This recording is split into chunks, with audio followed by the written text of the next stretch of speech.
¿Puedes jugar con esto sin hacer ruido?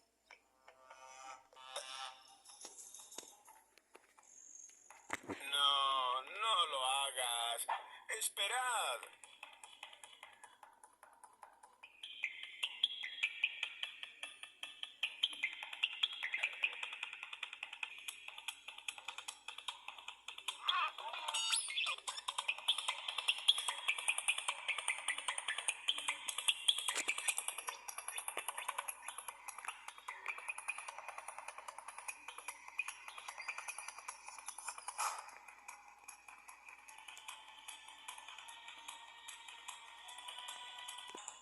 ¿Alguno de vosotros puede decirle a nuestros amigos por qué Pato es incapaz de dormir?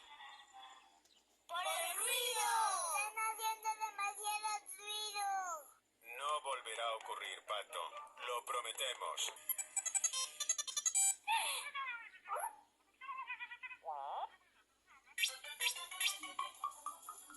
¿Qué es eso? ¡Es una radio! ¿Y un teléfono? ¿Un televisor? ¿Una lavadora? ¿Un despertador? ¿Pero qué vais a hacer con todo eso? ¡No, Ellie! Esperemos que Pato esté suficientemente lejos como para que no nos oiga. No. Espera, Pato.